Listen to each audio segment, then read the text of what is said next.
संगम की नगरी प्रयागराज में महाकुंभ 144 साल के बाद लगा है, तो जाहिर सी बात है कि ये आस्था का सैलाब उमड़ पड़ा। लेकिन जो कुछ भी मौनी अमावस्या के दिन हुआ, तड़के 2:30-3 बजे के आसपास, दिल को दहला देने वाला था। बयान नहीं किया जा सकता है उसको। और ये कहीं ना कहीं जो योगी सरकार की तरफ से जिस तरह की व्यवस्था की गई थी कुंभ को लेकर, तो उस पर एक जरूर काला धब्बा लग गया है। खुद इस पर सीएम योगी सामने आए, लोगों के सामने मीडिया से बात करते हुए इमोशनल हुए और उन्होंने कहा कि ये उनके लिए, उनकी सरकार के लिए एक बड़ी सबक है। लेकिन सवाल उठ रहा है कि अगर ऐसा हादसा हुआ तो क्यों हुआ। ऐसे तमाम वीडियो वायरल हो रहे हैं जिसमें देखा जा रहा है कि आईपीएस ऑफिसर की तरफ से लगातार कहा जा रहा है लोगों से कि अब आप सोइए मत, जो सोवत है वो खोवत है, तो अब आप लोग गंगा किनारे सोइए नहीं, अब अपना स्नान करिए और अपने घर की तरफ जाइए। उसके बावजूद आखिर क्यों लगातार लोग सोए रहे। दूसरी ये बात आपको बताने जा रहे हैं कि आखिर ये हादसा हुआ क्यों। ये बात निकल के आई है कि आखिर भगदड़ मचने की क्या वजह थी। दरअसल दूसरी तरफ से आ रही भीड़ की वजह से बैरिकेडिंग जो लगा रखी गई थी वो टूट गई बैरिकेडिंग, और उसके बाद भगदड़ सी स्थिति मच गई। और उसके बाद ये देखा गया है कि महिलाएं, बुजुर्ग, ये इसमें डेथ जो हुई है उसमें इन लोगों की संख्या अच्छी खासी है। जो ऑफिशियल डाटा जो है मरने वालों की संख्या वो बढ़ती जा रही है। सवाल उठ रहा है कि अगर ऐसे हादसे हुए, और जैसे कि कहा गया कि मौनी अमावस्या के दिन लगभग 10 करोड़ लोग पहुंचे थे, तो जब प्रशासन को ये उम्मीद थी कि 10 से 12 करोड़ लोग पहुंचेंगे, तो उसके लिए प्रशासन की तरफ से क्या इंतज़ाम किया गया था और क्या ये लापरवाही है। क्योंकि इतनी अगर डेथ हुई है, मौत हुई है, तो उसके लिए कौन जिम्मेवार है। दूसरा ये कि क्या सिर्फ मुआवजा देने भर से पूरा हो जाएगा।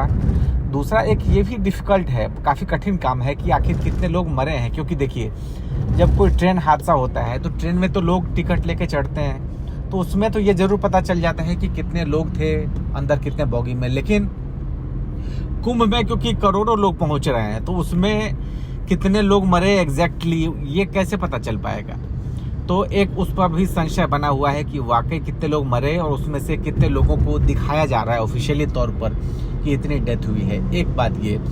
दूसरी बात ये कि जब इस तरह से पहले हमने देखा कि जब इससे पहले भी जब इलाहाबाद में लास्ट टाइम कुंभ के दौरान रेलवे फुट ओवर ब्रिज टूटने से भी भगदड़ की स्थिति मची थी, तो सवाल उठ रहा है कि जब इस तरह के हादसे हो रहे हैं तो उसमें क्या सीख क्यों नहीं ली सरकार ने, प्रशासन की तरफ से इंतजामात क्यों नहीं किए गए थे। दूसरा एक सवाल ये उठ रहा है कि अब क्योंकि एक लिमिट कैपेसिटी होती है, तो उस लिमिट कैपेसिटी में अगर उसमें जब इनको लगा कि हमारे पास इतनी ही कैपेसिटी है, तो फिर उससे ज़्यादा लोगों को क्यों आने दिया गया, क्यों उनको पहले से नहीं रोका गया। तो ये सवाल उठ रहा है। तो ऐसे तमाम सवाल इस वक्त उठ रहे हैं लोगों के जहन में। दूसरा कि जो अपना परिजन खोया है, क्योंकि जो लोग गए थे वो तो श्रद्धा के भाव से गए थे गंगा में नहाने के लिए, त्रिवेणी संगम में डुबकी लगाने के लिए। लेकिन अगर वो अपने परिजन को खोए हैं तो सवाल उठ रहा है कि इंतजामात पर उठ रहा है सवाल कि अब तक योगी सरकार की तरफ से तमाम दावे किए जा रहे थे, अलग अलग चीज़ों को दिखाया जा रहा था, तो फिर इस तरह से कहाँ चूक हो गई। सरकार को भी इससे सबक लेने की ज़रूरत है। जैसा कि योगी ने खुद कहा है कि इससे हमें एक सबक मिली है, सीख मिली है। लेकिन एक सवाल ये भी उठता है कि ऐसा क्यों होता है कि जब घटना हो जाती है उसके बाद कहा जाता है कि हमें सबक मिली, उससे पहले प्रशासन क्यों नहीं सबक लेता है, उससे पहले सीख लेकर क्यों नहीं स्टेप उठाता है। क्या हम हादसों का इंतज़ार कर रहे होते हैं कि हादसा होगा उसके बाद हम जागेंगे।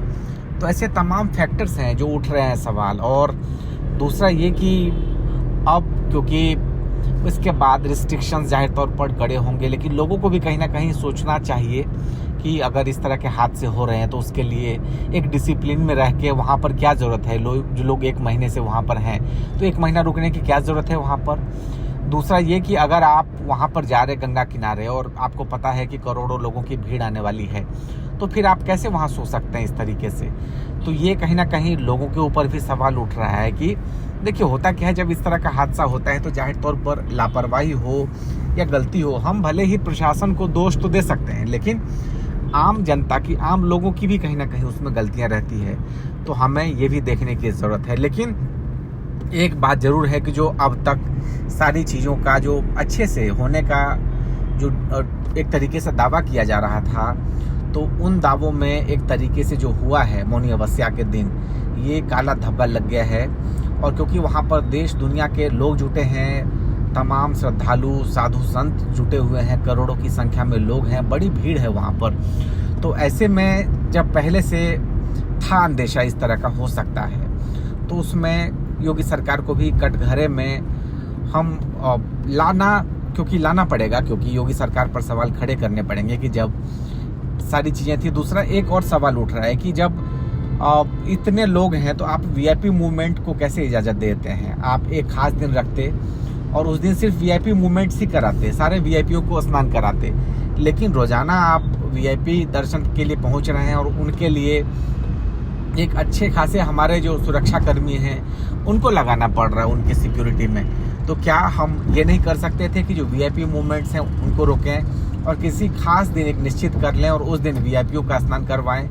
तो इस लेवल पे भी कहीं ना कहीं चूक हुई है। तो ऐसे कई लेवल पर प्रशासन से लेकर आम लोगों तक को कहीं ना कहीं जवाबदेह इसके लिए होना पड़ेगा। और जो चीज़ें हो गई है, जो हादसे हुए हैं, तो ऐसे में जिन्होंने अपना खोया है, मेरे लिए उनके पास इस वक्त, उनके लिए मेरे पास शब्द नहीं है कि मैं इस दुख की घड़ी में स्तब्ध हूँ। मैं मतलब मेरा कुछ भी बोलते हुए गला मेरा रूंध रहा है।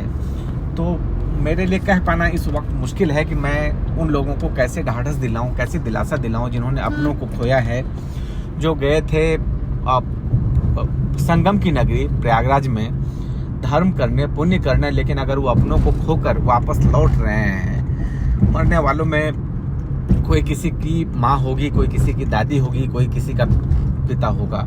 तो अब उनके लिए मेरे पास शब्द नहीं है कि कैसे।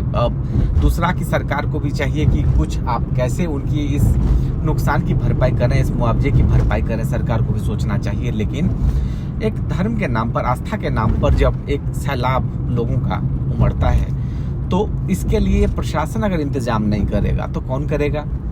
आप अलग अलग तरीके से लगातार कहा जा रहा था, देश दुनिया से लोग पहुंच रहे हैं, उसके बावजूद अगर उसमें कोई चूक होगी तो जाहिर तौर पर सवाल तो उठेगा।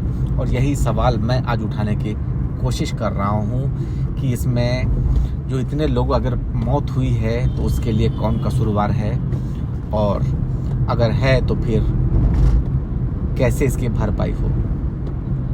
बहुत शुक्रिया आप सभी का। अगर आपको अच्छा लगा हो तो आप चैनल को सब्सक्राइब करिए ज़रूर, इस वीडियो को लाइक करिए, कमेंट करिए और शेयर करिए। महादेव बम शंकर को दीजिए इजाज़त। नमस्कार, शुक्रिया।